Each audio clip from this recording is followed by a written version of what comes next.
Look in the sky. You can see the horses and the chariots, they ride out. Welcome to our Friday night here in St. Louis. I am Ezra Blair. And I'm Jeffrey Blair. And we are here to present you with a lesson today. So today we wanted to go over a number of topics. Yeah, for sure. And it kind of has to do with kind of the season we're in. The season of the Purim actually just passed us. So yeah, round of applause and the sevens and the fires for Purim. If you guys had a good Purim, put a 7 in the chat or fire in the chat. And if you are young enough or fortunate enough to get a gift, write up what you got for Purim. Yeah, exactly. Which, you know, I think kind of brings back even to what we kind of wanted to speak about today. But even like in the month of Adar and Purim, we do learn a lot about how they celebrated that time with like a lot of gift giving, you know what I'm saying? And I guess in this modern day, we still try and keep that up, whatever, you know, but I think it's kind of interesting how the idea of gift giving is very much in this modern era tied to like Christianity and Christmas and everything. Yeah. But really the idea of gift giving and giving in general is still an Israelite concept, you know? So I find that really interesting, you know what I'm saying? Yeah, it's true. I think, you know, the world kind of takes a lot of the stuff that we do and applies it to their own things. But as we read, you know, throughout the scripture and even through our culture that we live, we're always constantly giving back, whether it's to each other or to our God. Right. Definitely.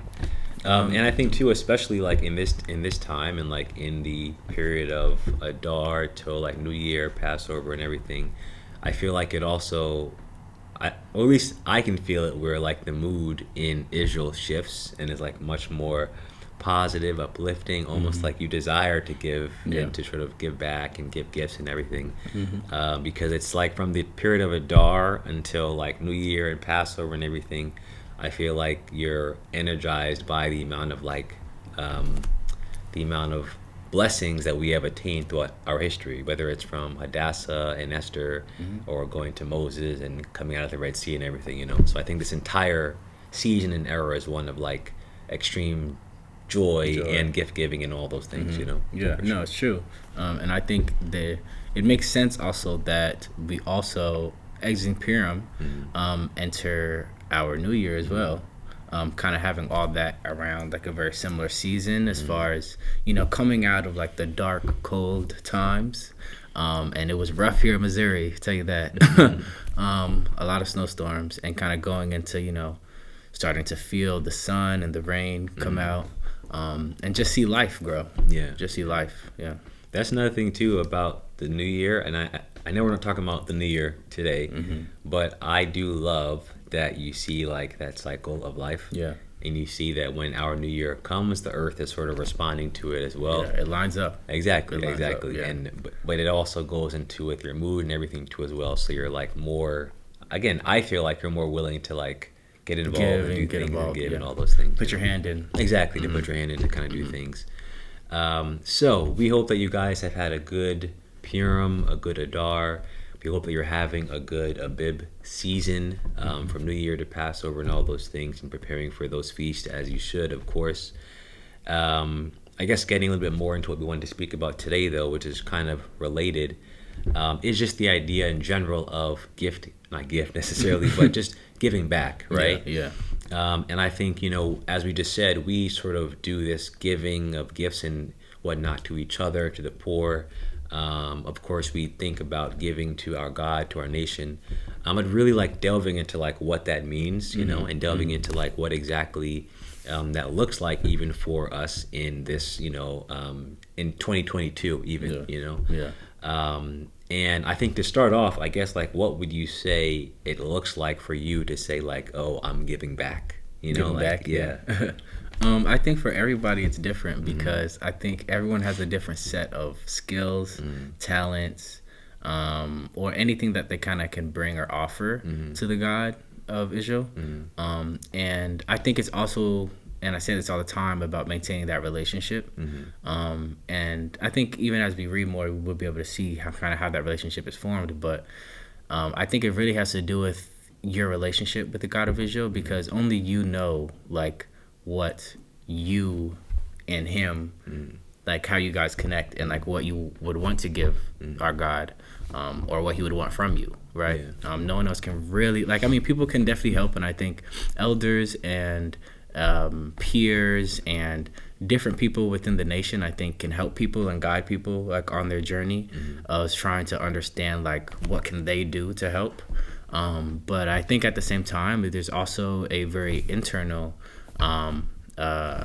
conversation that you kind of need to have with yourself as far as, okay, but what can I do?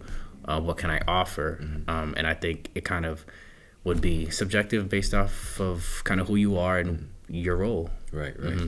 That's a good point. And I think not only do I think you have to have sort of like the internal conversation about what you are able to give, because again, when it comes to giving back, and I guess more specifically giving back to your nation, to your God, I think that's what we're mostly speaking about. But not only must you have the internal conversation, but I think also like the term giving back implies that you were given something. And so there's like a recognition of like, I benefited from something that was given to me, so therefore I'm going to give back. Like it's like when I don't know, when a rapper or a basketball player, they make millions, they give back to their community because they realize this community raised me, brought me up, and sort of led me to have the gifts that I do, right? So I think for us in Israel, we recognize that many of our gifts and things that we attain and that we acquire come from our God and come from the culture and the nation that has surrounded us. So when we talk about giving back, I think it's like in reference to understanding that, hey, like all of that comes from that foundation, And I think even part of the giving back, it's almost like our own, like, I guess, kind of giving thanks as well.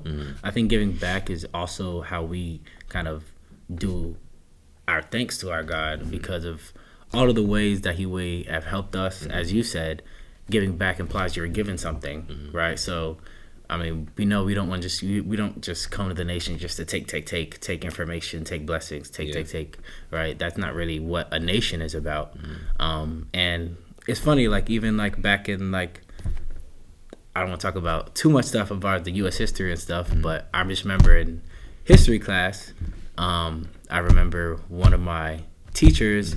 It was like during the era of when we were talking about like World War I and World War II, and a lot of what they would do as far as the like, quote unquote propaganda, some of the ads that they would run or posters. There was like a famous poster of, I don't know if it was a woman, but it was a famous poster. It was like, and it's pointing at you, and it's basically implying like, what would you do for your country? Oh yeah, right? You know what I'm talking about? Yeah. So, and I think things like that, there's a reason why things like that are important and why things like that work. It's because you kind of need to take on a little bit personal responsibility for kind of what you represent or whatever situation is helping you.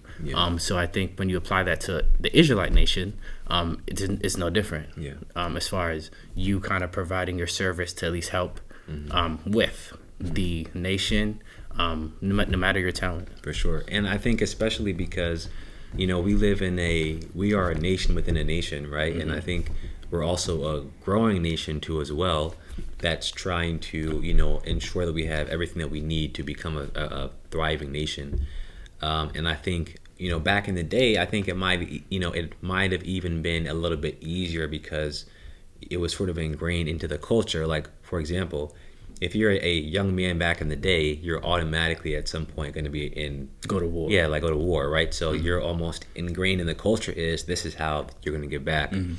Whereas in today's culture, you could say you're an Israelite and know that you are an Israelite and just live in the society, you know what I'm saying, and sort of have no desire to give back, you know what I'm saying, because you can still be supported and live some type of life in the society without necessarily having to give back to the actual nation of Israel, right? So I think it's even more important in today's context that giving back really is something that you go out of your way to do, you know? And I think we see examples in the scriptures of sort of this a few times. But I think in general, again, in today's context, it has to be, I feel like it's more difficult, and so therefore it is more of a necessity to make sure that you are taking that step to give back. It takes more of to be proactive about it, to be active about it. Yeah. Because if you just kind of just chilling, next thing you know, like, oh, I didn't really give back in any way within the past year or so. Exactly. So yeah, I think it does kind of require that active decision. Like, this is me giving back. This is me giving thanks. Right. And we definitely want to give thanks too, because as well as giving back as far as your actions, I think there's also giving back as far as, like, even when you do receive blessings, as far as like making sure, like, oh, I got that job I really wanted, let me make sure I hold a feast for that. Right. You know what I mean? Like, Sure, even definitely. implementing the culture as a part of your giving back as well is important and vital. For sure. I guess just to sort of attach to that too, like, what are some ways you think that people in today's day can give back? You know, like, I think one is definitely like feasting, Yeah. and we like to do it, so it benefits everybody. Yeah. But I think people sometimes don't even realize how feasting doesn't just benefit the person whose feast is about. for your belly. Doesn't Yes, benefit your belly. and it doesn't just benefit your belly, although it does do that too. Yeah. And the wine is good, but no. But for the most part, I think the reason why feasting is a part of our culture, it's not simply just so that person. I mean, it is for that person to kind of remember and kind of understand kind of where these blessings are coming from and kind of give that acknowledgement. But I think it's also about the other people there too, right? Like, when someone has a feast and then you invite people to that feast, that upliftment and your personal story or journey kind of can give light to everyone in the room to hear your story and to hear your testimony or to hear your struggles. Yeah. And I think all that is kind of important, and then that's another reason why I think the culture is so important as far as maintaining that relationship, as far as what it means to give thanks and what it means to give back. Definitely. And last thing I'll say before we jump into the scripture is that, you know, I think a great example that I think when I think of giving back, and I think will maybe touch a story of his, is the story of David. And I think just in a general sense, we look at all the Psalms, right? And we think he really used his gift of singing and music and things of that nature and poetry to write all these beautiful Psalms.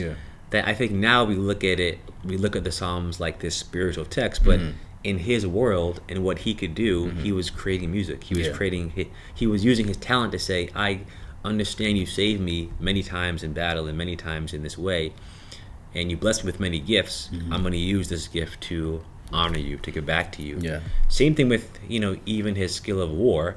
I'm going to use this skill of being a great warrior to fight your enemies and fight the enemies of your nation. You know what I'm saying? So again, a lot of great examples. Skill, even with his skill, he even to be purposeful and like, no, I'm not gonna fight, I'm not gonna kill other Israelites. It's like, to even make that decision is like, that's also kind of his own, because like that's also kind of his own sacrifice, given the gift that he has of being a warrior. True. Yeah, that's a great point. So today we're going to be talking a lot about giving back, what that really means, in what ways you can do it, examples we see in the scriptures. If you have a definition for what you would deem is giving back, please put it in the chat. If you like what you're hearing so far, give us some thumbs up, some sevens, some fires, and all that stuff. Make sure you like this video. As always, if you want to learn more about the Israelite Nation, Worldwide Ministries, and just about this beautiful culture, there should be a link in the description where you can reach out to us and say that you want to be a part of us. So please do that. And also make sure you like this video and subscribe to the channel. For sure. To stay updated. All right, let's dive into the scriptures. I think we can find examples many places in the scriptures of giving back and sort of seeing what that means. But one of the first stories that I think pops into my mind is actually the story of Cain and Abel, which I think brings me back to a point that you had made about the gift that you give, or whatever it is that you give to give back. It almost has to be an internal discussion with yourself of, is this thing worthy enough to be given back, if that makes sense, you know? So let's dive into it and talk about it more a little bit. Okay. So we're going to go to Genesis chapter 4. I pop right to it. So Genesis chapter 4. Okay. You want to do this one, or you want me? Yeah, I can read. Okay. Genesis chapter 4, starting at verse 1. And Adam knew Eve his wife, and she conceived, and bare Cain, and said, I've gotten a man from the Lord. And she again bare his brother Abel. And Abel was a keeper of sheep, but Cain was a tiller of the ground. So let's stop there really quickly. So I think first, most of us, I think, that have cracked open the Bible, we know the story of Adam and Eve to some extent. For those that want to know more about it, I encourage you to pick up this book, Truth Lie in the Bible. But yeah, so Adam and Eve, we know that they were in the garden. At some point, they, commit the first sin, essentially. They get kicked out. Yeah. And so Adam and Eve, they still live their life, and just in a different way. And so they are together, and they conceive, and they have a son named Cain. So Cain is the elder. Then comes Abel, and he is the second. And they have two different jobs. Exactly. Not only two different jobs, but you can imagine that a part of that is almost, or how I look at it is, they're even blessed with different things, right? So Abel is a keeper of the sheep, but he's skilled in this thing. So I look at it almost like the God of Israel has blessed you with this ability to keep the sheep, right? Yeah. Same thing with Cain. He's blessed you with the ability to till the ground, right? So I think they have two different jobs, two different things that they were given, two different gifts that they have to be able to do their jobs well, right? So, and we are at verse 3. Yeah. And in process of time, it came to pass that Cain brought of the fruit of the ground an offering unto the Lord. And Abel, he also brought of the firstlings of his flock, and of the fat thereof. And the Lord had respect unto Abel and to his offering. But unto Cain and to his offering he had not respect. And Cain was very wroth, and his countenance fell. So we can stop there real quick. So I think we see here that the God of Israel, or again, they're not even necessarily told to do this, but they are desiring because it's a part of the culture here. Again, you can imagine being that early on in human history, You're right. Like you're very tied to spirituality and God and things of that nature. So a part of their culture, part of their customs is that they're going to do some offerings. But Abel gives his offering, and Cain gives his offering, and the one that's respected and the one that sort of is deemed respected by the God of Israel, or God at this time, is the one from Abel, right? And not really so much from Cain. And Cain becomes really upset at this, and I'm sure we know what happens next. But I guess I want to start off by saying, like, what do you think is the reason? Like, why do you think there was this distinction between who was respected and not? Or do you think it's even possible to tell, or like what? Well, I mean, we know that, like, we don't get a million details, right? But with what we do get, I think it's kind of I don't think necessarily Cain did anything wrong yet. But I don't think Cain did anything wrong in his giving. But just like, I mean, as I said earlier, it is that internal, what can I do for the Lord? And I think Abel's decision to not just give a flock to the God of Israel, right? But his decision to give, he brought the firstlings of his flock.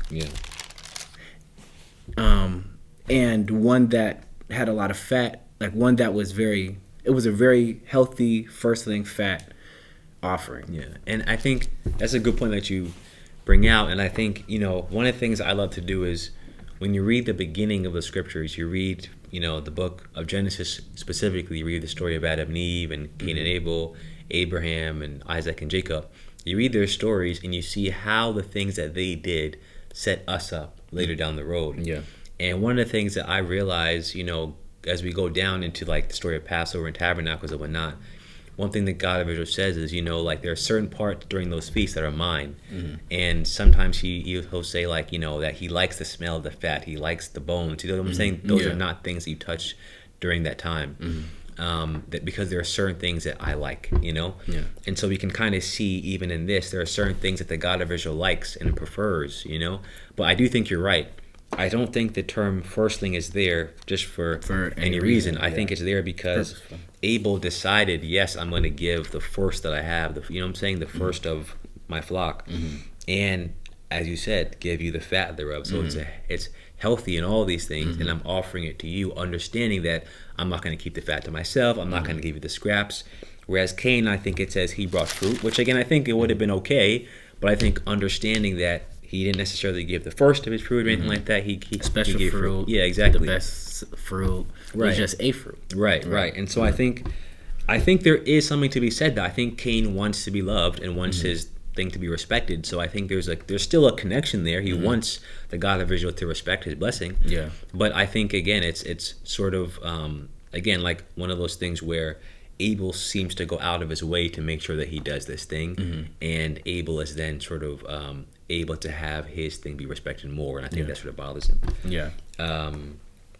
Yeah, I think that's a really good point. This is also one of the first times in the Bible that we kind of see the countenance of a man fall the way that Cain's did here, enough for him to, commit murder. Right. Well, let's actually read that. Let's keep going. Yeah, Okay, keep going. Yeah.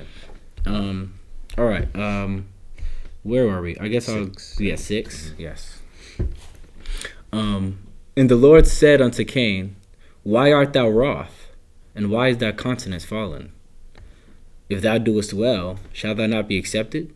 And if thou doest not well, sin lieth at the door. I want to stop there actually, because I think one of the things that I love about these 2 verses here, the God of Israel saying this, is it actually reminds me of something that he says later on in the book of Job, when Job is going through his stuff and his friends are talking to him. I think it's Job 38, I think. And they speak about you were not there in the beginning when I made the stars and made the seas to go in their place and made all these things of the earth and heavens. You weren't there, but I was there as God, right? Yeah. You know nothing of me, you know nothing of what I like, what I do, what I had to do all those things. For me to even talk to you, for me to even commune with you and all these things in itself is a blessing. You know what I'm saying? And I say all that to say that I think in some way, shape, or form, Cain is expecting the God of Israel, or God at this point, to act how he wants him to act. Yeah. To respect this thing because I want you to respect this thing. I think we have to realize we are not, the God of Israel is not just at our whim, you know what I'm saying? It's a blessing, as I say all the time, for the God of Israel to answer your prayer, you know what I'm saying? It's a blessing for him to accept your offering. And I love that, God says here, or, that the Lord says here, why are you wroth? He's saying, why are you upset? I didn't respect your blessing or your offering. I respected your brothers, but that's not something to be upset and wroth over, right? Yeah. And I think I've heard it said before that to have wrath and wrath is 10 times worse than anger. You know what I'm saying? Yeah. So I think this upsets him so much. His countenance is fallen so much that the God of Israel is saying, why are you acting like this, or why are you being like this? Don't you know if you do well, you'll get good things? Yeah. And if you don't do, you won't get good things? Yeah. It's almost like a teachable moment, you know what I'm saying? Again, I always think of Adam and Eve and even Cain and Abel as almost like babies. They're kids. There's think about it. There's no idea of murder. There's no idea of how to act. It's just all based upon what they're learning from each other and from the God of Israel and his host. You know what I'm saying? The thing, and that's probably the first time he ever felt an emotion so strong. That strong, exactly, to want to drive him to do his action. And it's not there's a history of people to be when you feel that, don't. Exactly. There's no history of that. There's no history of controlling your inhibition. And two, again, I love the quote. If thou doest not well, sin lieth at the door. So not that he's not saying that if you don't do well, you're going to sin. He's saying if you don't do well, the sin is right there. It's going to be in your grasp. By not doing well and by being this wrath, the sin is waiting for you. You're going to enter into that point of a sin. Yeah. Right now you're not. Exactly. Right now you're not there, but there's a gray area right now, and you're about to enter into it. Yeah. So I love that he's saying look, I know you wanted to give. You didn't give the way that you should have gave. Your brother actually gave his first. Yeah. And I respected that. And I respected what he actually gave. So for you, don't be upset, because that's going to lead you towards that place of sin. So that's why I really like that scripture, But as we know, in verse 8, And Cain verse 8. And Cain talked with Abel his brother, and it came to pass when they were in the field that Cain rose up against Abel his brother and slew him. Yeah. So. And then, of course, we know, "Am I my brother's keeper?" and that whole thing. Famous quote. Yeah.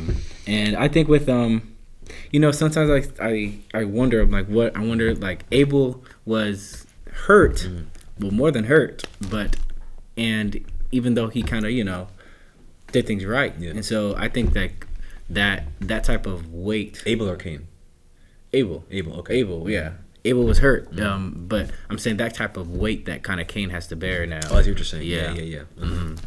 And sure. It's a lot, and I think as humans, we're not perfect, and the God of Israel doesn't need us to be quote unquote perfect as we sometimes think, but I think that's an important reason why always staying in check and always like making sure that communication and that line with God of Israel is solid, because that'll constantly always keep you on your toes as far as how your emotions are controlling your actions and how it affects others as well. Right. Yeah. And even here, as we see, Cain's first response to the God of Israel is almost like a, I don't know, gaslight? I don't know, but it's it's not super truthful. It's not like their relationship is clearly not fluid, right? Like when you talk to me, I don't have positive, I'm not thinking a positive thought back. I'm not trying to answer you. You know what I mean? I'm almost like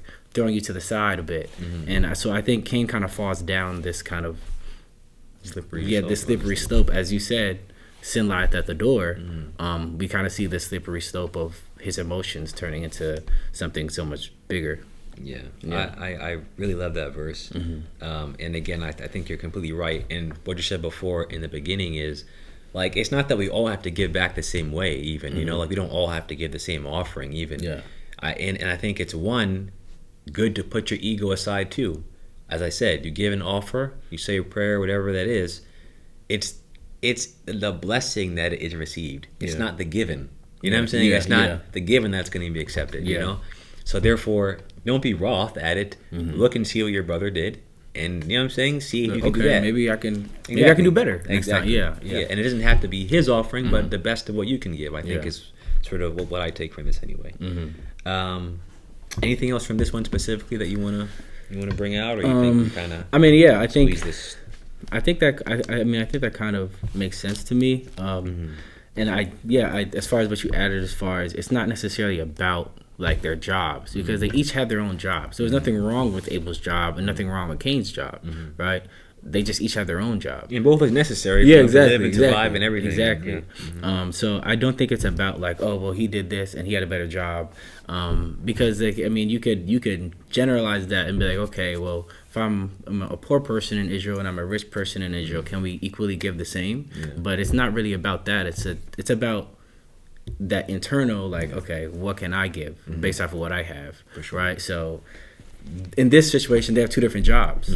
So I think that also kind of taken into consideration as far as it's not about what they gave, but it's about how they gave. I agree. Yeah. Agreed. If you like what you're hearing, please 7 in the chat, some fires, like this video as always, share, comment, and all those things. Let us know your thoughts on the scriptures as we, speak about them as well.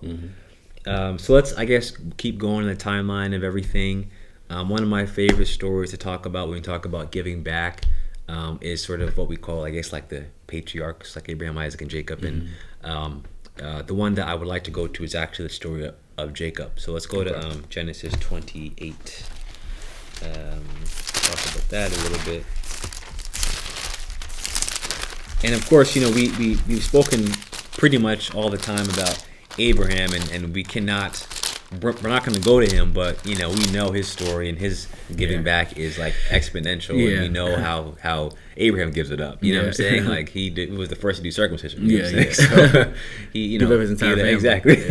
He get up in a big way. You know what I'm saying? So I think we're not skipping over that for any other reason. But going to Jacob now, I think Jacob for me is interesting because, again, when I read Jacob's story, it's different than Abraham because he didn't have the God of Israel there in Right the there, beginning of his talking to journey, him talking right to him there. like Yeah, there. yeah, You know what yeah. I'm saying? Mhm. I know they have interactions as he gets older, but in the beginning of his journey, he's just a guy. And Yeah. I love stories about people that are just a guy. You know what I'm saying? Because it's relatable. You know? Yeah, yeah. And you can bring it back to your life. And I think when it comes to Jacob specifically, we know his story and how, again, he was a twin and he grew up. Again, the story of like brothers again. Yeah, yeah, yeah. And he grew up and he got the blessing and he had to run away. And, you know, in his doing this, his life is almost pretty rough, you know what I'm saying? And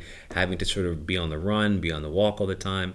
And I think, you know, at a point, which is what we're going to read, it's almost like, man, like I recognize that I need someone to help. You know what I'm saying? And then we'll see how he decides to give back. But anyway, let's go to Genesis chapter 28, verse 10. I'll start from verse 10, I think, if I wrote it down correctly. Yep. Yeah. You want to keep reading this one? Or? I can keep reading. Okay. Okay. And Jacob went out from Beersheba, and went. This once again, this is Genesis 28, verse 10. And Jacob went out from Beersheba and went towards Haran. And he lighted upon a certain place and tarried there all night, because the sun was set. And he took of the stones of that place and put them for his pillows, and lay down in that place to sleep. And he dreamed, and behold, the ladder set up on the earth, and the top of it reached to heaven. And behold, the angels of God ascending and descending on it.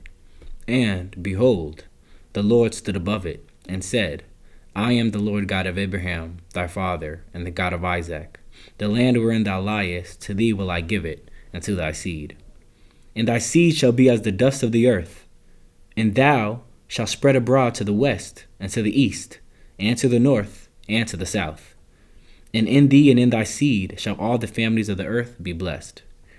And behold, I am with thee, and will keep thee in all places, whither thou goest, and will bring thee again into this land.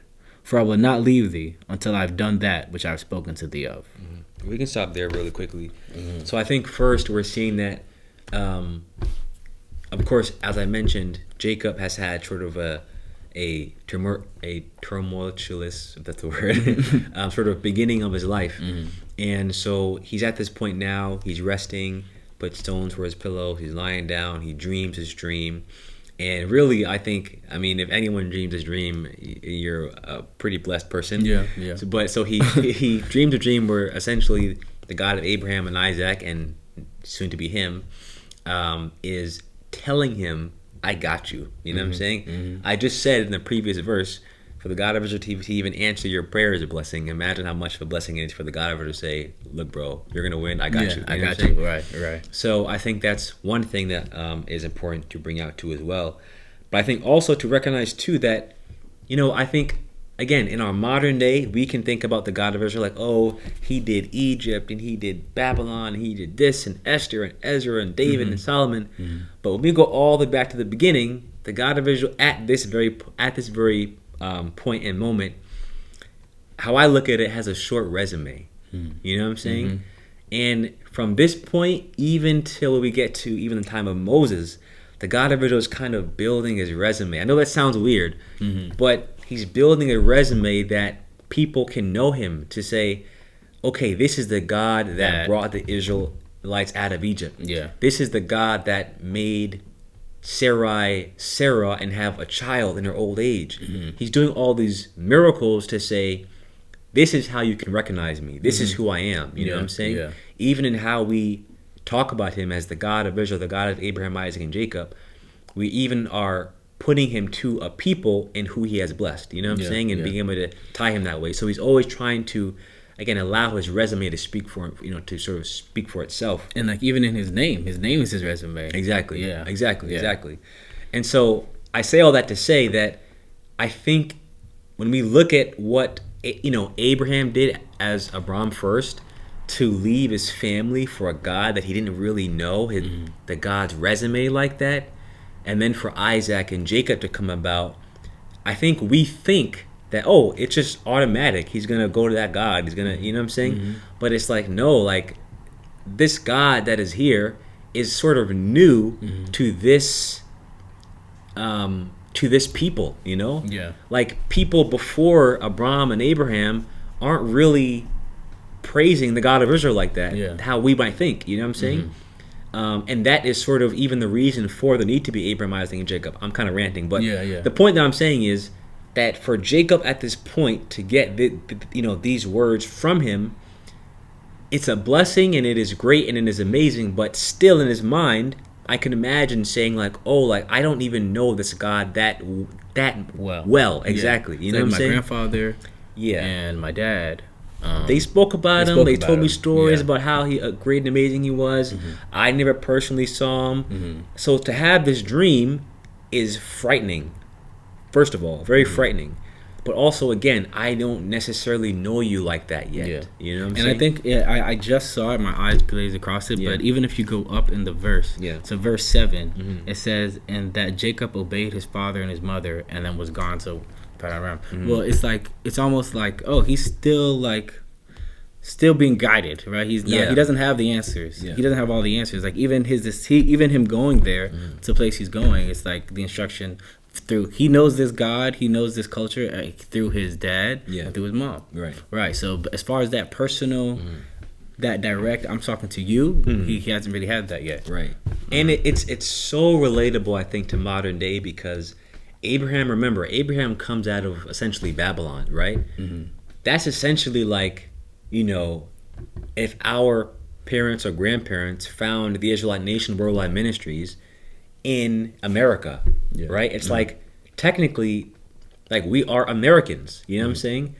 For our parents to then find Israel and to want to be Israelites, early on, I'm really just doing what they are telling me to do. And even that is just it's a small voice in sort of the echo chamber of the larger society. You know what I'm saying? Exactly. So again, I think that's very relatable, and I think again it allows you to see that this relationship is not yet built yet. Not built yet. All right, let's keep going. We were at 16? 16. And Jacob awaked out of his sleep, and he said, surely the Lord is in this place, and I knew it not. And he was afraid, and said, how dreadful is this place? This is none other but the house of God, and this is the gate of heaven. So he's freaking out, right? He's really, really scared, and he's saying, again, I think in the movies we look at all this stuff, and they look at it so angelic and white and lightning, and like, my son, I'm here for you. You know what I'm saying? No.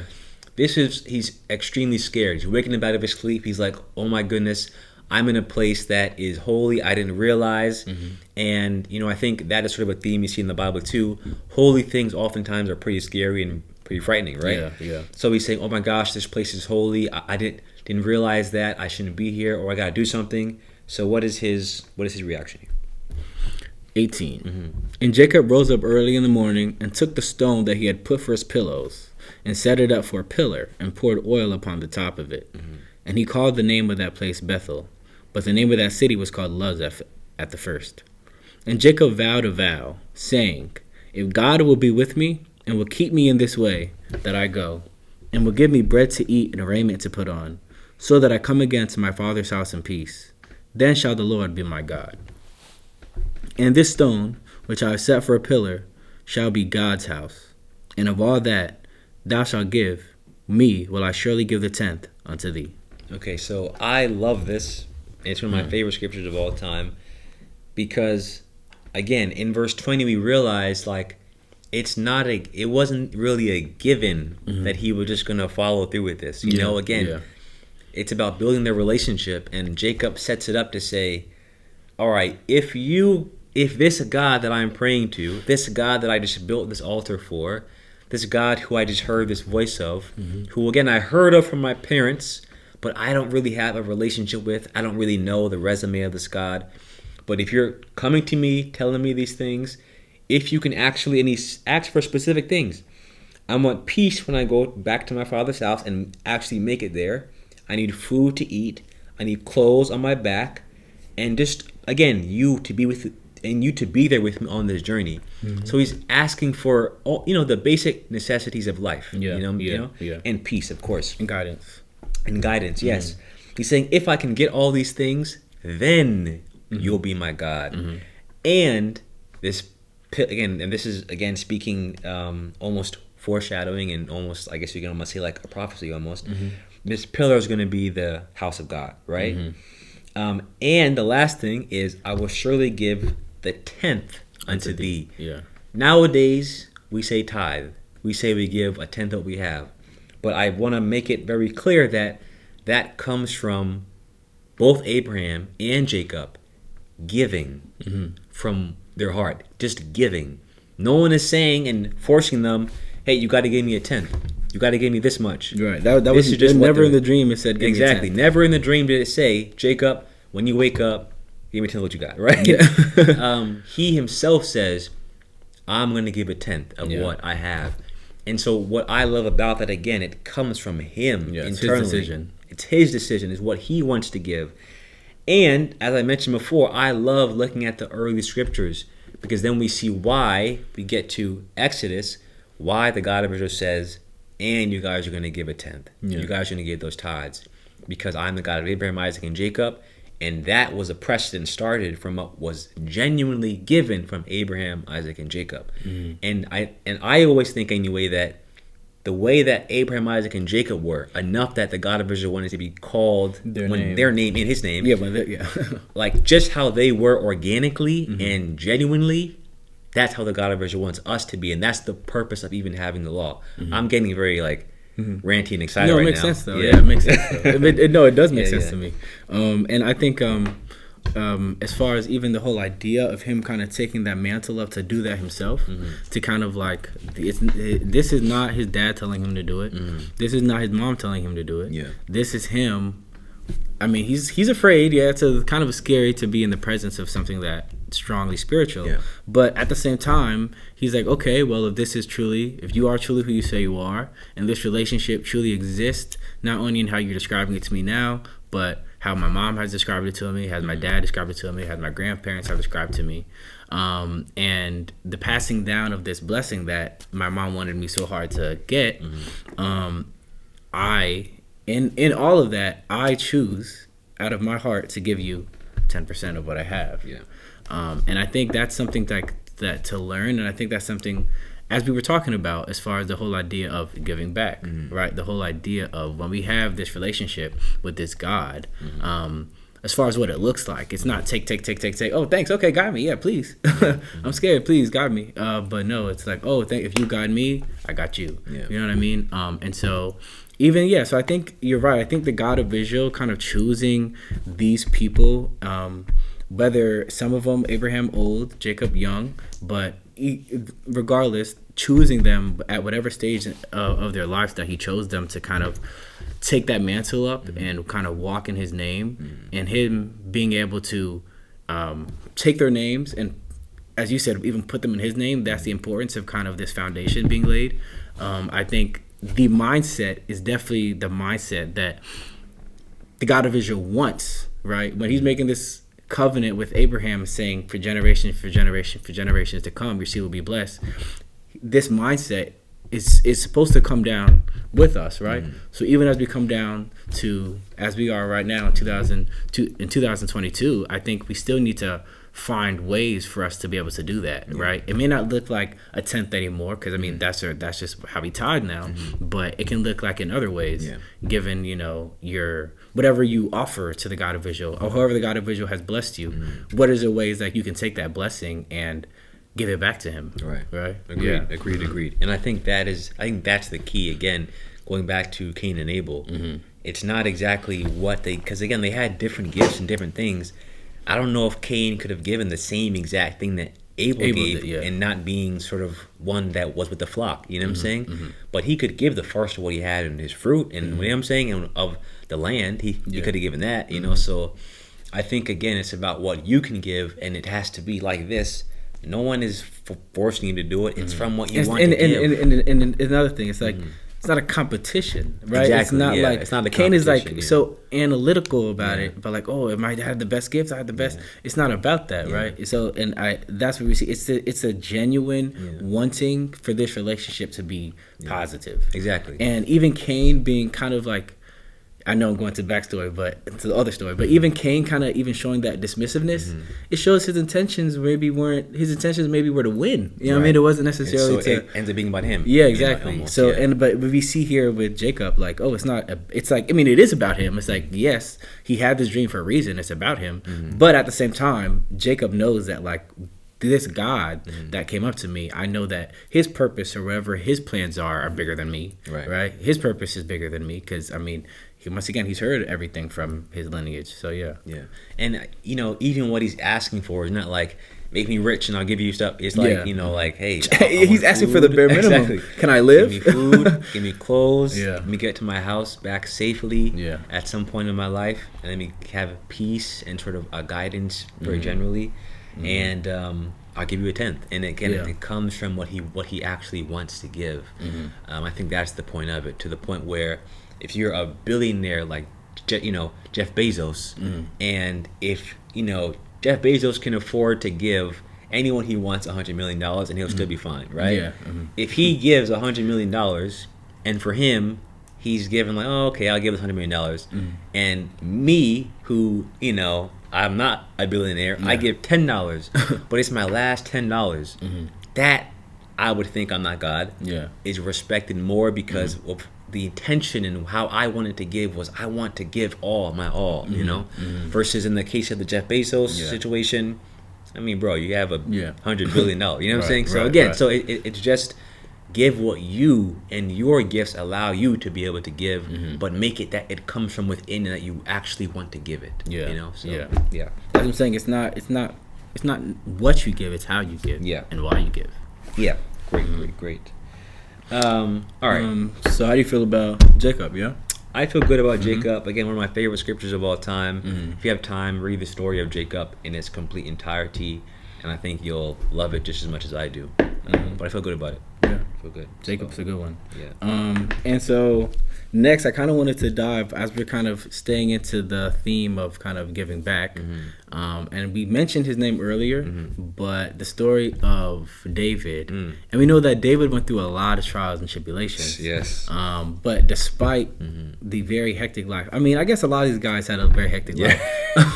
Makes you kind of worry. Yeah, right. Sweat a little bit. But given his hectic life, and kind of how even kind of towards his life after going through so much, kind of him wanting and him really having the desire to give back to our God, and we can see kind of like how he does that. Yeah, for sure. I like that. Okay, so let's turn to 2 Samuel chapter 7.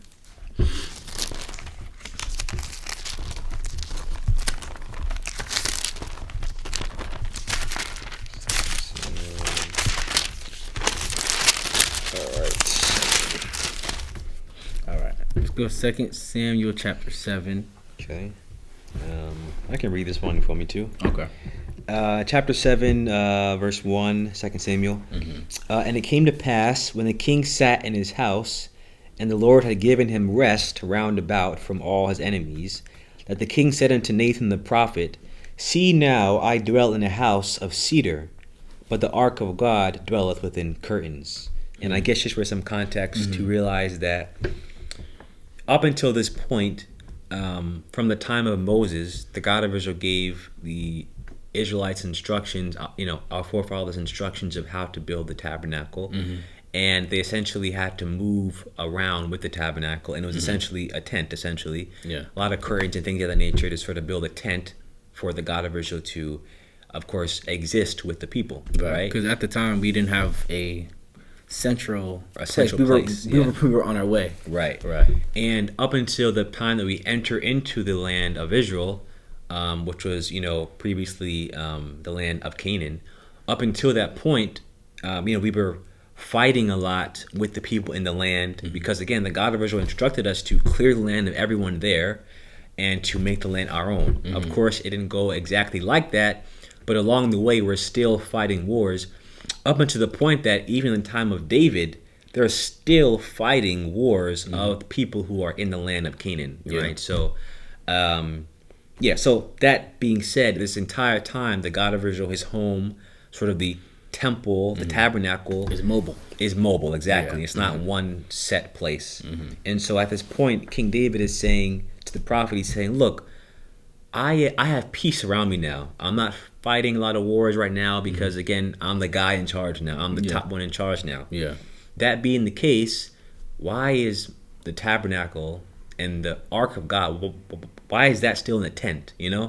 Why is that not as I am in a palace like this, right? Yeah. So that's sort of what his mind is thinking. Already, again, thinking about understanding that I didn't get this peace on my own. Again, the first part of it says, and it came to pass when the king sat in his house that the Lord had given him rest. So the Lord gave me rest. Why is this? Why is he still in a tent moving about? Almost as if the Lord doesn't have rest. You know what I'm saying? Yeah. So, yeah. Yeah. I see, it's like I'm comfortable. Yeah. But this, a tabernacle. Yeah. All right, so verse 3. And Nathan said to the king, go do all that is in thine heart, for the Lord is with thee. And it came to pass that night that the word of the Lord came unto Nathan, saying, go and tell my servant David, thus saith the Lord, shalt thou build me an house for me to dwell in? Whereas I have not dwelt in any house since the time that I have brought up the children of Israel out of Egypt. So just as I was saying, even to this day, but have walked in a tent and in a tabernacle. So the first thing I got to say is I love that scripture. Yeah, it's crazy. But to the second hear. thing is the term walked, I think, gives me the chills a little bit. And I think, again, I encourage you to read, I think it's in the book of Exodus and Numbers as well, when the God of Israel instructs them to build the tabernacle, to build it, the tent and and everything, and they do the inner court and everything, and they talk about how it's filled with the smoke and the incense and everything. Yeah. And it was so much that they had to sort of get out because it was just so much. It was like too overpowering. Exactly. And that was the God of Israel being in there. You know what I'm saying? And there's even a part of it is even that only certain people can go in there, and only even few people can go in the inner. Exactly. And right. so I think for me, we don't even realize like what was being built in the wilderness and what the purpose of the temple is for the God that created the heavens and the earth, the God of Abraham, Isaac, and Jacob, the most powerful, wisest God in this universe ever to exist, is there with you. Yeah. In the tabernacle. Yeah. With you in the temple. And so he's saying, I have only walked in a tent. The God of Israel, the last time I saw anything about the God of Israel walking anywhere was in the garden. Adam and Eve. You know what I'm saying? So we're trying to, what the God of Israel had with his family in the garden, he's essentially recreating in the tabernacle, right? Trying to establish having that himself. be a holy place Exactly. in which his spirit can be comfortable in. Exactly. Yeah. And I mean, I could go on and on about that and understanding how important and special that makes you as Israel and you as Israelite men and women and children, and to realize that by you creating this space of love towards your brethren, the space of recognizing clean and unclean, the space of giving your tithes and those things of that nature, by you acknowledging the holy days, you create a space and environment where the God of Israel can walk with you. And I think that's really beautiful. Yeah. Anyway, and sorry. I think, another thing also that I pull from this. Yeah. And I don't want to go too much because I know there's a very Christianity way to look at like love per se, but I still think that, I mean, we can't let them take everything, right? Love is Israel. And we see the love that David has for the God of Israel. Yeah. Because he just thought of something that even the God of Israel himself was like, you really want to do that for me? Yeah. You know what I mean? Exactly, That would to get that type of response, I feel like would just light up your day. Yeah. The fact is like, oh, I just thought of something for real that that no one else thought of. But you know what's so funny though? It's like that's the purpose of why the God of Israel chose us. Like the God of Israel didn't choose us just to like. Of course, He chose us to be obedient, yes, but He chose us to judge the world with Him. Yeah. I think about the story of God Almighty at the time, when He's trying to make a judgment on Sodom and Gomorrah, and Abraham was with Him, and Abraham was able to convince him if there's 50, if there's 40, if there's 30, if there's 10, whatever. And again, it's that type of dialogue when it comes to judging the world that the God of Israel wants us to have. He values our opinion when we're doing what we're supposed to be doing. Yeah. Because we're supposed to be that in tune with Him and that spiritually uplifted in that way, in that wise, right? His army. Exactly. We are his children, people, his army, his royal priesthood, all those things. Yeah. So, again, we're supposed to be at the table making decisions with him about the things that occur in the world.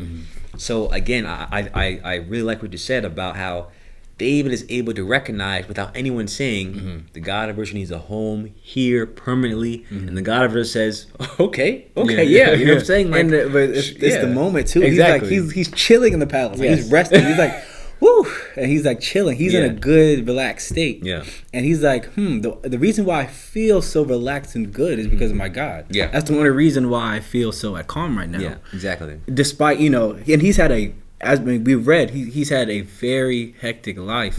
If you read his story, and it's just one of those things where even despite after all of that, he knows where his source is coming from. He knows what gives him the power to even rest right now. Yeah.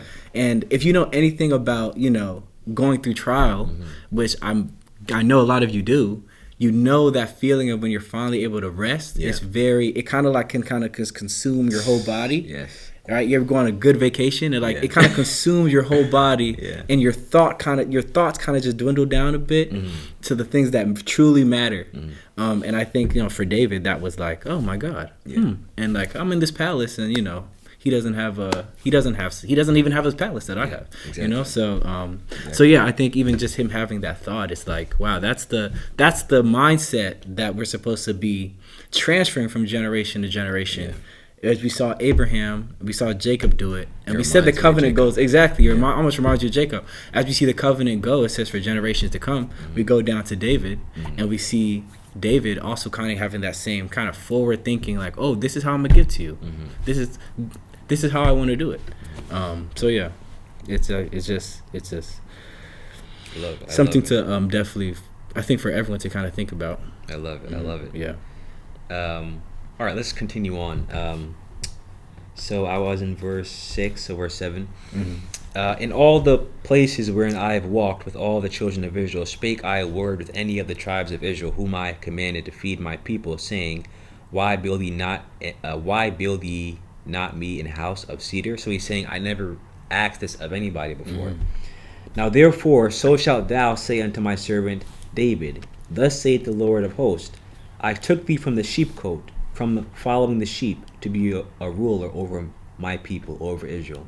So I love that again, because again, I took you from when you were like not nothing, but when you were just you're just a sheep person. You just took care of the sheep. And I made you the head. You know. Again, now we look at the term Judah and we think, oh, Judah, king of, you know what I'm saying? But it wasn't a thing. It wasn't like that. It wasn't like that. He was a sheep person, and again, it was not like that at all. So yeah, I just love to see how he says, I made you the ruler over my people. Yeah, he put his hood on. Exactly. And I was in thee whithersoever thou wentest, and have cut off all thine enemies out of thy sight, and have made thee a great name, like unto the name of the great men that are in the earth. Moreover, I will appoint a place for my people Israel, and will plant them, that they may dwell in the place of their own, and move no more, neither shall the children of wickedness afflict them any more, as before time. And as since the time that I commanded judges to be over my people Israel, and have caused thee to rest from all thine enemies. Also the Lord telleth thee that he will make thee an house. And when thy days be fulfilled, and thou hast sleep with thy fathers, I will set up thy seed after thee, which shall proceed out of thy bowels, and I will establish his kingdom. He shall build an house for my name, and I will establish the throne of his kingdom forever. So again, I love that the God of Israel not only is surprised. Read one more, because it's very, very similar. Oh yes, sure.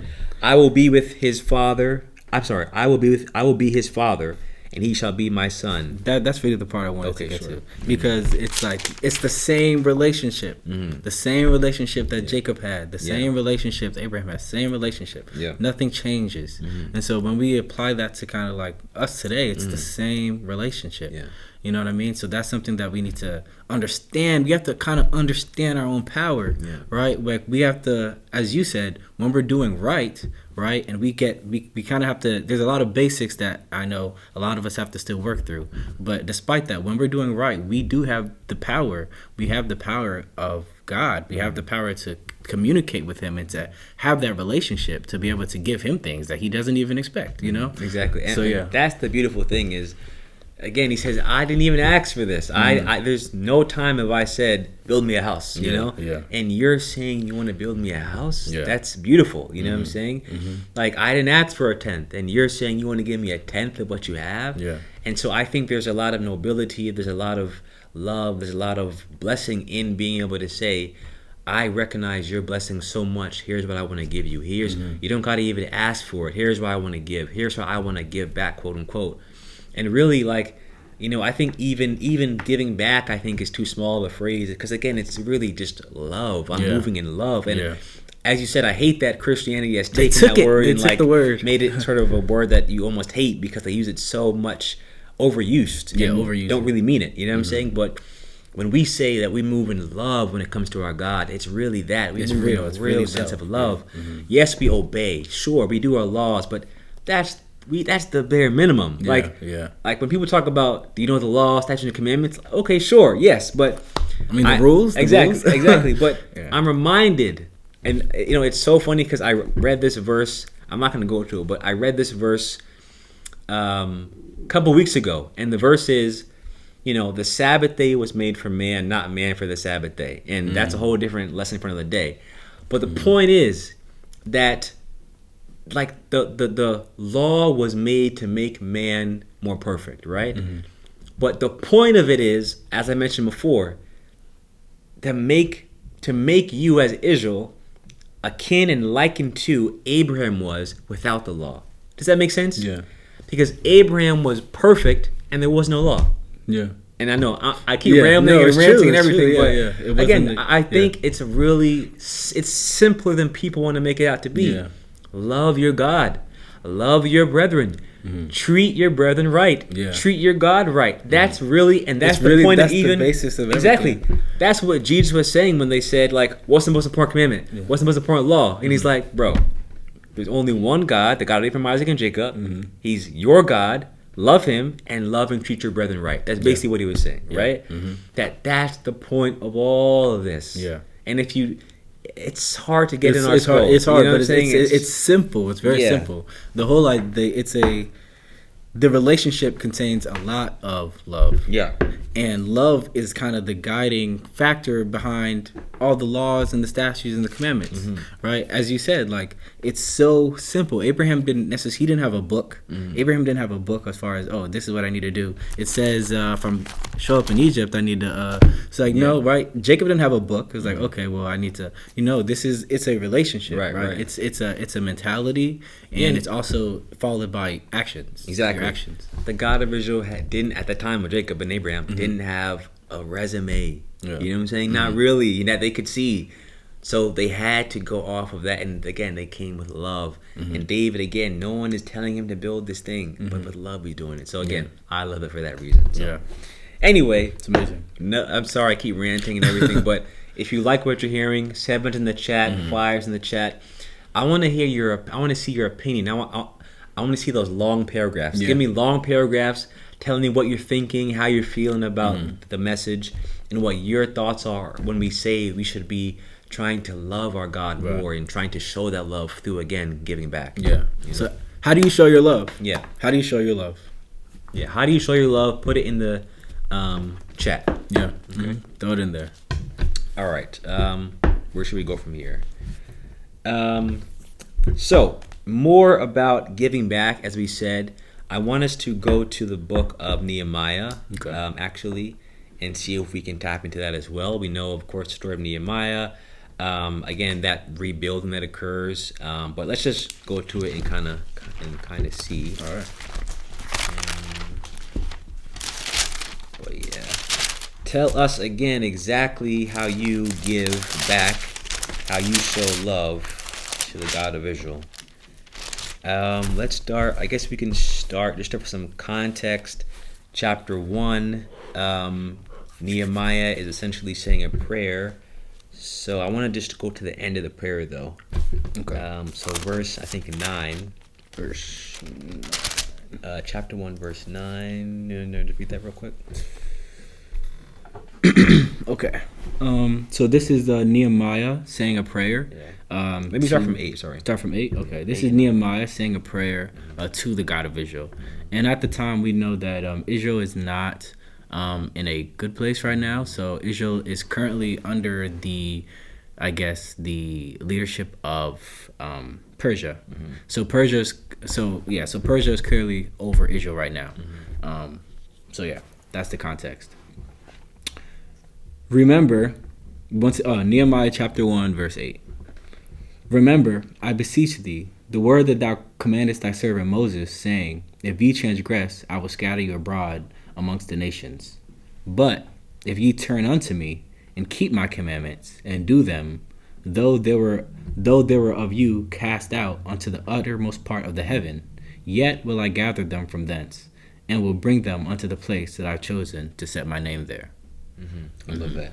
Mm-hmm. So again, he's also able to recall back from previously. So as we get further and further in the scriptures, the God of Israel now has that resume too as well. Yeah. And he's able to recall back to a time when, hey, I remember that you said that if we sin, you would scatter us. Mm-hmm. And I recognize that we're here now. Yeah. So now I'm asking for you to remember the other part of that is that you'll gather us back together. Yeah. Exactly. Now let's go into chapter 2. So we know again the situation. We know what he's praying for. Mm-hmm. So let's go to chapter 2. Chapter 2. Mm-hmm. And it came to pass in the month Nisan, in the 20th year of Artaxerxes the king, that wine was before him, and I took up the wine and gave it unto the king. Now I had not been before time sad in his presence. Wherefore the king said unto me, why is thy countenance sad? Seeing thou art not sick, this is nothing else but sorrow of heart. Then I was very sore afraid. And so this is Nehemiah talking to the king of Persia. Yeah. Mm-hmm. And said unto the king, let the king live forever. Why should not my countenance be sad when the city, the place of my father's sepulchres, lieth waste, and the gates thereof are consumed with fire? Then the king said unto me, for what dost thou make request? So I prayed to the God of heaven. And I said unto the king, if it please the king, and if thy servant have found favor in thy sight, that thou wouldest send me unto Judah, unto the city of my father's sepulchres, that I may build it. Wow. And I think, we can talk there, but I think one of the things that I love about this is, like, he's so distraught about the current state of his people. Yeah. That it's showing on him. On his body, on his face. He looks sick. He looks sick. Yeah. It's showing on him. And I think, again, that just shows, again, that his desire is to his people and to his God. And he's recognizing that the God of Israel is the one that can help him from that situation. Mm-hmm. And he can, and again, let's not get it twisted. We know from the story of Hadassah and Esther and everything, like, if the king doesn't call to you, you can be done. You can be killed, right? Yeah, they can kill you. If the king doesn't ask you first before you speak, you can be done. You can be killed. Yeah. If you show a sense of, like, not worthiness to be in his presence, you can be killed. Head off, right? Yeah. But he's able to say, you know what? I'm so distraught. Why shouldn't I be? The place of my people, my forefathers, and the place that was given to us by our father is destroyed. So please, king, let me go back and see if we can rebuild. Mm-hmm. And the thing that I love about that is, again, no one asked him to do that. Yeah. That is from his heart, from internally himself wanting to do something for his God and for his people. And I think that is truly noble and commendable of him. Yeah, right? It is. That's how you get back, especially because he's in what I would think would be a good position. Yeah. He's with the king. Right? Mm-hmm. So it's not like he's some poor person on the street. He's with the king. He's the king's wine bearer. So again, he's not the rich person in the world, but he's with the king. He's in the house. He's in the palace. So he has a life that is, I can say, akin to maybe a little bit lower level than like Moses back in the day. You know what I'm saying? He's in a good setting. Mm-hmm. He has a good gig, we can say. You know what I'm saying? Yeah. And he can just be quiet, say nothing, and be chill. Mm-hmm. But he recognizes, man, this is about more than just me and my life. It's about what can I give for my people, my community where I come from and my God who I know brought us to this point. So very commendable. And as you said, he can be killed just for this conversation. Yeah. Right. Just for even bringing something up like this to the king. Yeah. And we know, again, as the story goes, the king does actually bless him and sort of allow him to go back and sends him with protection and all type of stuff. And that, they have correspondence like back and forth. And again, he's allowed to do what he set out to do. And the king does grant him favor. Yeah. And that was straight out of Nehemiah's wants. That was straight out of Nehemiah's heart, right? And we saw that love that Nehemiah had for the nation and the love that he had for the culture that was in his prayers, right? It showed through, but it also affected him so much that it made him feel it made him feel deep inside very sad and not at peace, so much so that it showed externally.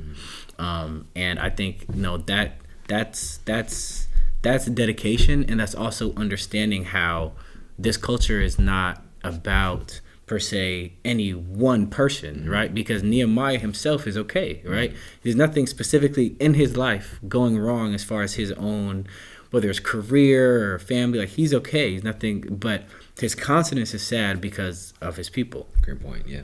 Right. Great point. And so it's also the understanding that when we come to God, although yes, we are all individuals and we all have our own spirit and mind and body, but at the same time, we also know that in order for us to truly take advantage of this culture and to truly take advantage of the blessings that the God of Israel has for us, it's about us as a people, right? That's why we say one nation, right? One spirit. And so him with knowing that understanding, he doesn't care about his own personal relationship with the God of Israel in this moment. At this moment, it's about the people. And as we said, and even as you said, even as Jesus said, where a lot of it is very simple. It really comes down to those two things, right? Love for, you definitely need to love yourself, but also it's about love for the God of Israel, and it's also about love for your brethren. And we see Nehemiah here expressing that love for his people, right? We are not together. This is not where we're supposed to be. This is not how we thrive. This is not how the God of Israel intended it to be.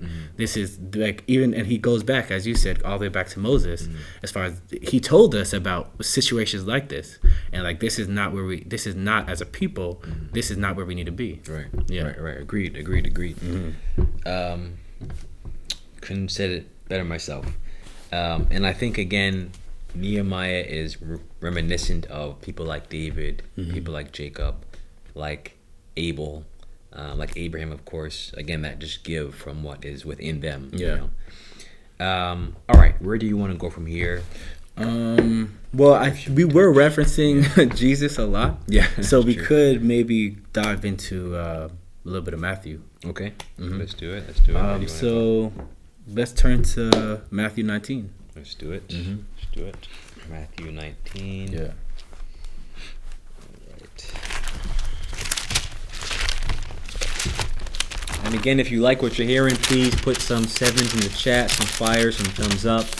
Please stop what you're doing and just like the video. Please like the video. Please do. If you're in the chat, or if you're watching on your phone or your computer or both, like the video, hit that like button and share it to your friends, Facebook, your social media, and all that stuff as well.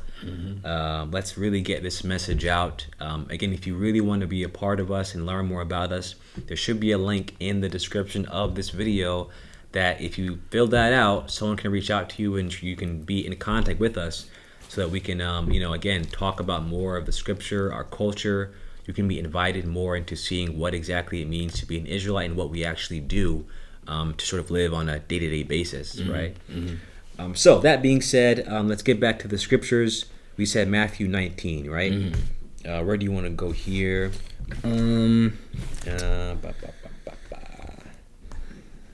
We can go to... we can go to 15, 16. 16? Yeah, 16. Okay. So Matthew 19, verse 16. Okay. And I guess I can start to read this. So I think this is it.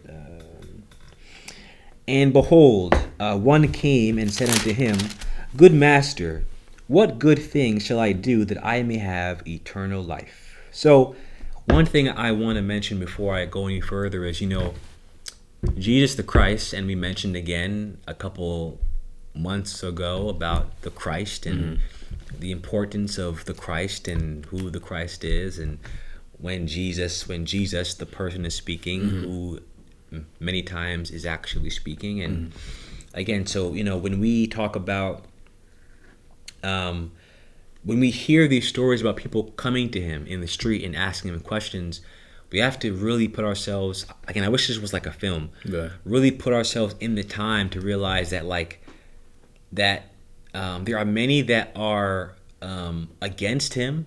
Most people are against him. Most people think he is sort of like a false prophet and don't really believe who he is.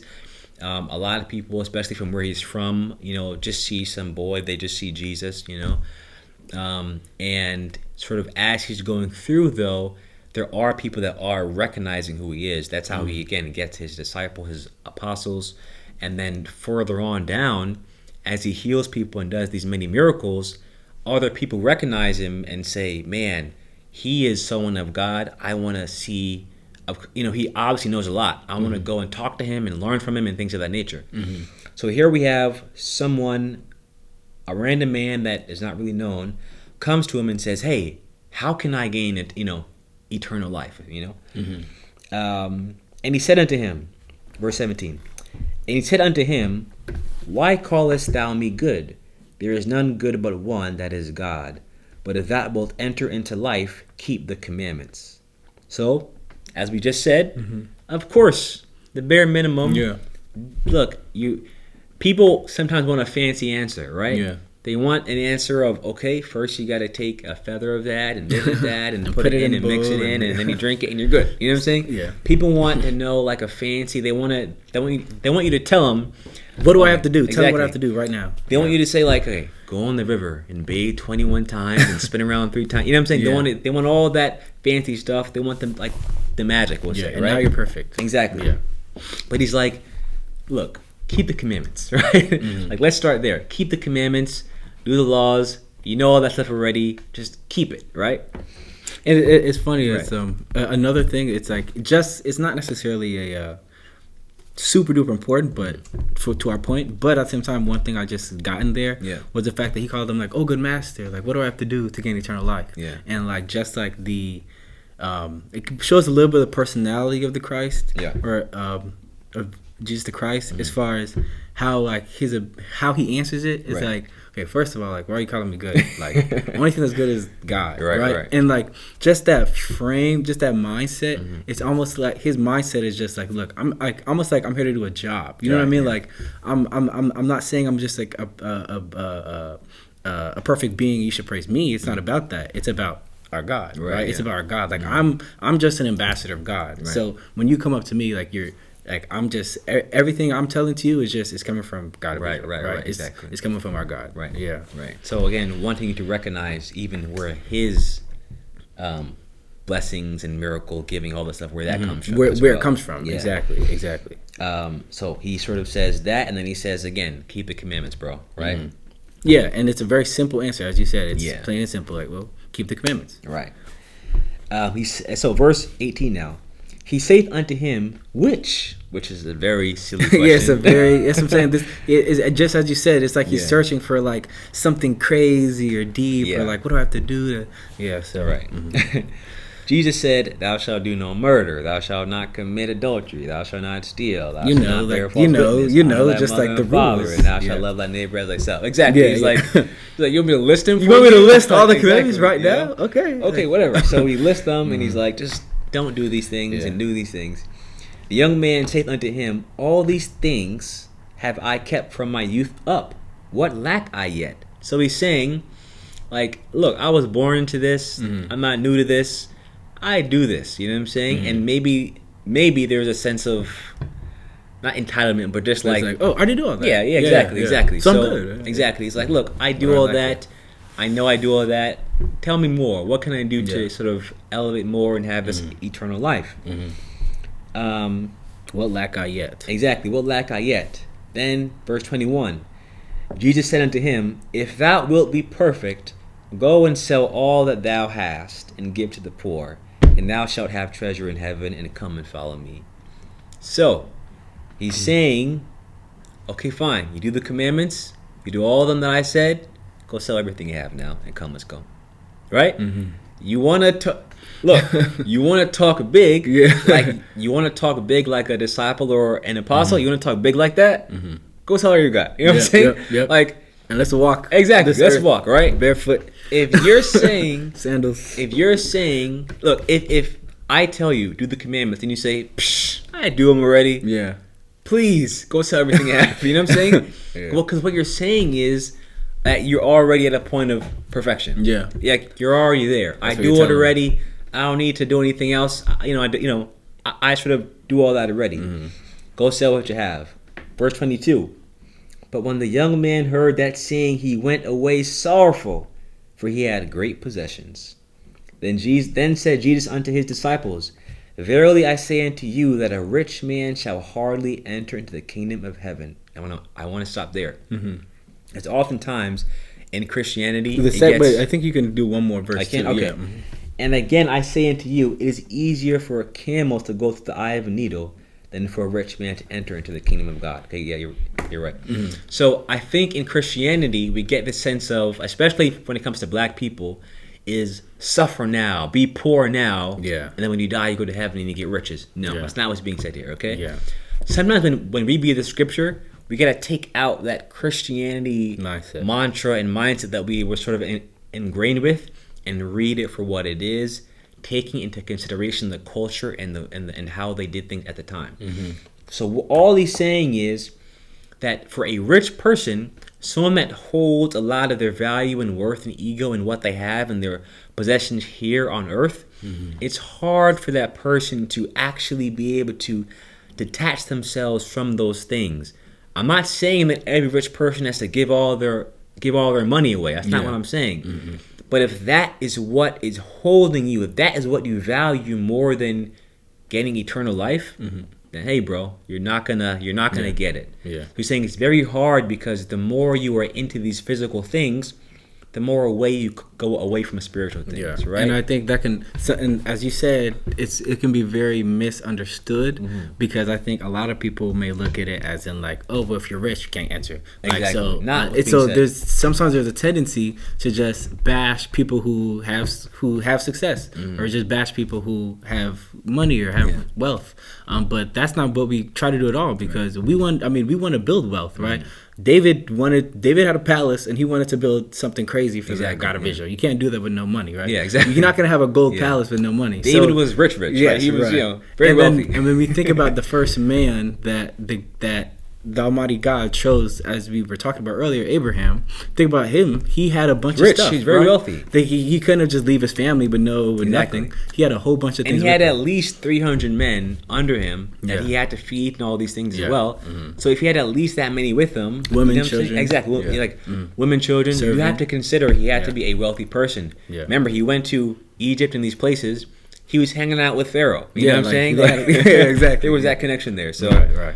So it's not. So I think we don't want to have the tendency to just correlate rich, wealth, success with evil, not for God, because we don't want to get stuck in the mentality in a mentality, a very slave mentality that Christianity has kind of put on us, that somehow success isn't for us, or it's not something that we need in order to, like, it's definitely something to attain for and definitely something that you need to work for, but it's not, as we said, it's about priorities, right? It's about, okay, that's fine, being rich is fine, okay, but at the same time, it's like, where is your mind at? Like, where's your values at? You know what I mean? And so Jesus, or the Christ, kind of going through this right here, kind of like going with this guy, is kind of just showing an example of, like, you make, like, sometimes you if that's what you're going for, but then you realize, like, mentally that, oh, to be honest, I'm not really thinking the right type of thoughts. You know what I mean? And I think even him, I mean, you could even maybe word it as, like, even just him going up and asking those questions, like, and being like, what do I have to do to get eternal life? Like, even that in itself is like, I mean, I don't know, bro. So I think it's like one of those things where it's like it's a priority thing. It's understanding that you don't want those things to ever distract from the goal of this nation and this family. Yeah. And there could be a part of him too that was even trying to bolster his position in a sense a little bit. I could maybe see that as well. But regardless, again, I think it comes down to the fact that in this situation we're seeing almost the opposite of David and Jacob, in that David, again, a rich person, rich man in wealth and in all things, said, how can I give to the God of Israel? Abraham, the same thing. How can I give to the God of Israel? Jacob, who had less than his father, still said, how can I give you a tenth? Right? So in this situation, he's saying, okay, I want to do more, but I want to do sort of almost like what I feel comfortable doing. Yeah, like as opposed to saying, how can I, again, he said he does the commandments, but again, I would argue, does that mean he loves God? No. You know what I'm saying? So again, I think the laws, statutes, and commandments are important to do. I'm not saying to not do them either. Yes, but to recognize what's the purpose for all those things. The purpose is so that you can really recognize and realize that your God is a God to be loved and feared with all your might. And therefore, when the opportunity comes to say, you know what, I don't need this possessions, I'm going to just go and look who he has the opportunity to be with. I know. He can leave his stuff and be with Christ now. You know what I'm saying? And be with him right now. Yeah. You know what I'm saying? Like the Son of God is there right now, and you can be with him. And you're like, back to the lake. Exactly. Again, there's some the type of disconnect there, and I think that is what is sort of emphasized here in this chapter. So. That's true. And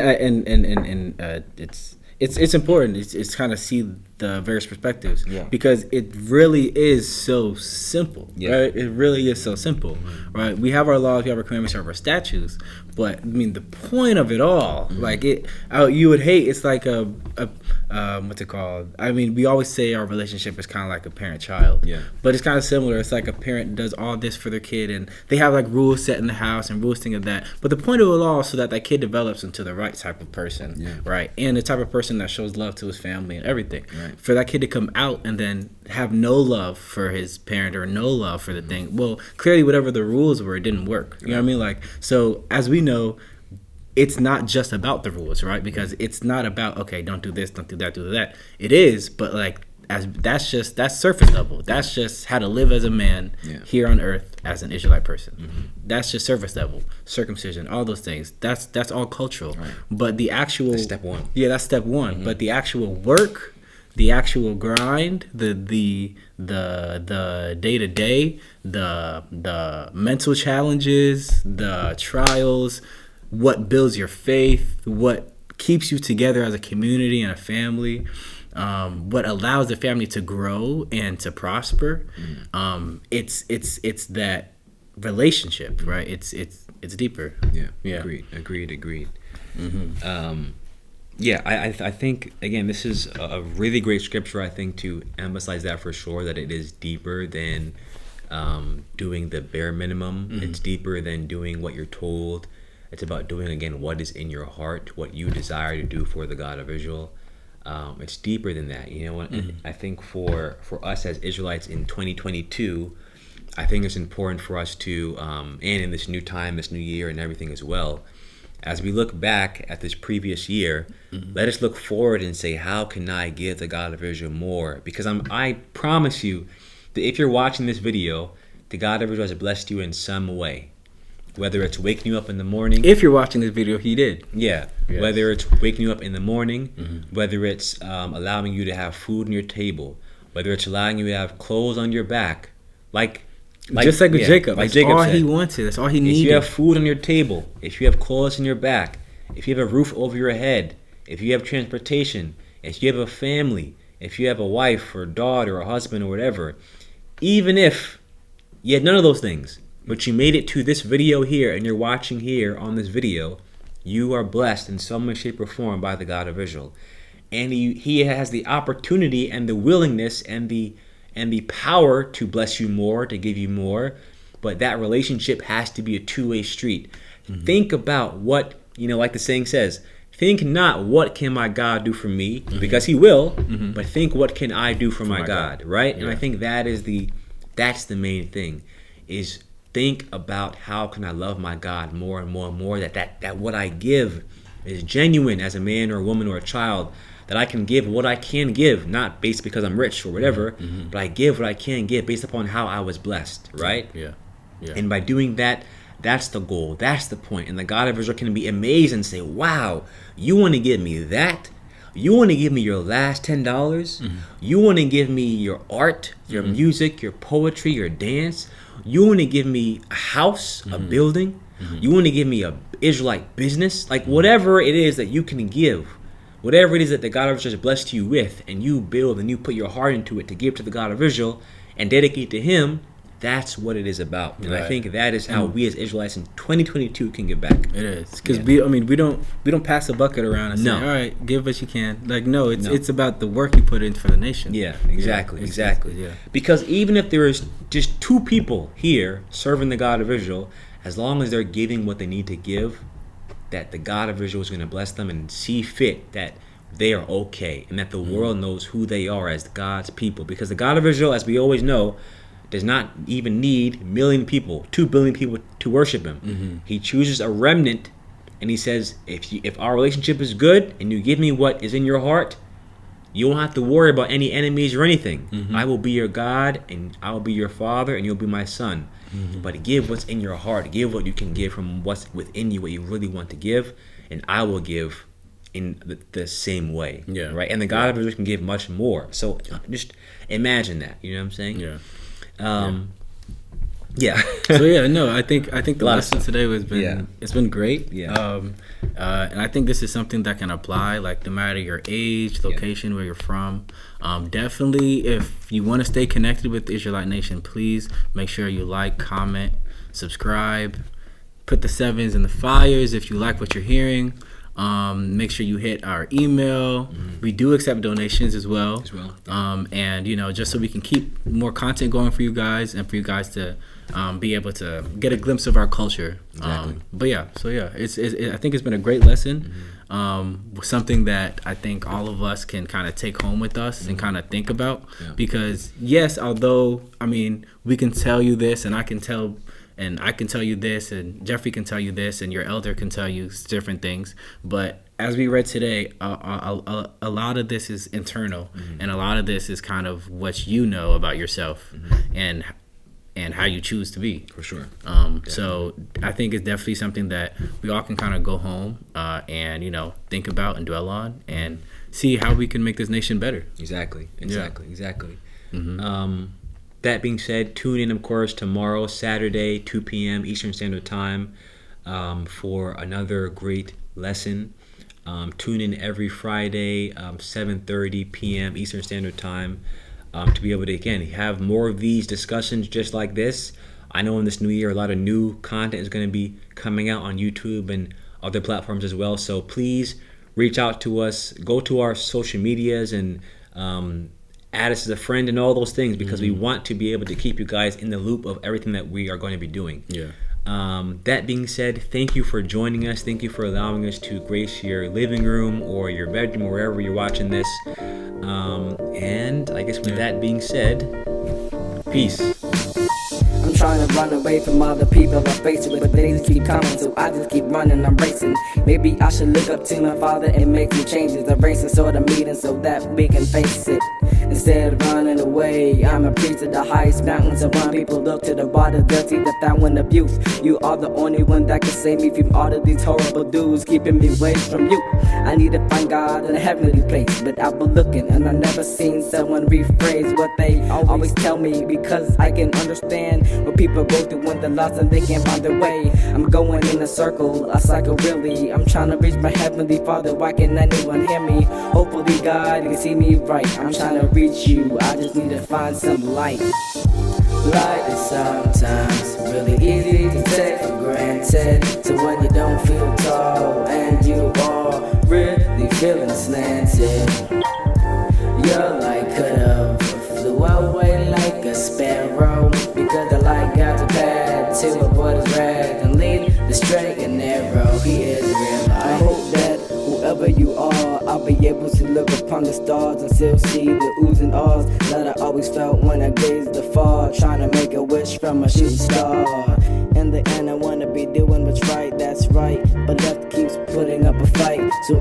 could be there, alright. Whatever you ask, I'm here, man, we could be tight.